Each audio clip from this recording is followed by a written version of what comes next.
Papalamig muna yan, guys. Usap-usapan ngayon sa social media ang nabanggit po at paliwanag po ni Kalingap Edo sa kanyang naganap na latest live po sa kanyang social media account, no. So panawagan po nga niya at nasabi niya doon na itong dati niyang love team ay nagpapalamig. So ano nga ba, no?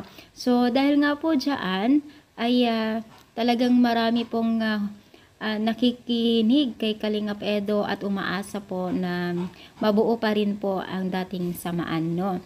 So may mga nagsasabi din po, guys, na baka sakaling daw po itong si Erica ay natakot lamang po sa mga basher, no. Kasi alam naman po natin tong kanyang kasama noon ay medyo tahimik lamang po siya, no. Sobrang tahimik niya kasi sa mga lahat ng bagay, pero makulit po siya in real life, no. So sa ngayon po ay syempre marami pa rin pong umaasa, no, at talagang kinukulit pa rin po ang Team Kalingap dahil nga po sa mga gusto nilang mangyari na sana daw ay bumalik po ang dating kasiyahan ng dalawang ito, no.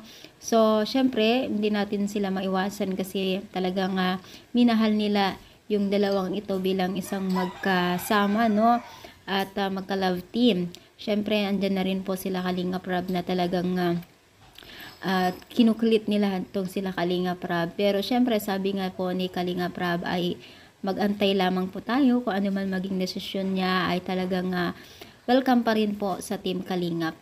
Kaya sobrang dami pong bumilib kay Kalingap Rab dahil hindi po siya yung tipong nagtatanim ng sama ng loob. Syempre, sabi nga po ni Kalingap Rab ay wala naman pong alitan or sama ng loob na naganap. Kaya welcome na welcome pa rin po itong hinihiling natin, no.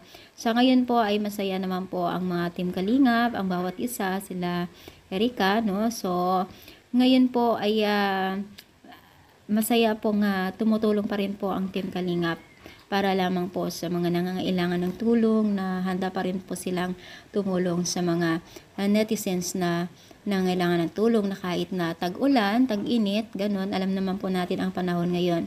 Pero sana wag tayo magbago na sumuporta sa kanila kahit minsan ay may mga something na nangyayari. So spread love lang po tayo, guys, no. So kung ano yung masasabi dito sa ating paksa for today's video, comment down po dito sa baba at palike na rin po ang ating video. So thank you so much for always supporting my YouTube channel. Thank you so much, guys, and God bless po, at sana po ay mag-ingat po tayo lagi, lalo't pa man po ay maulan. Thank you and God bless.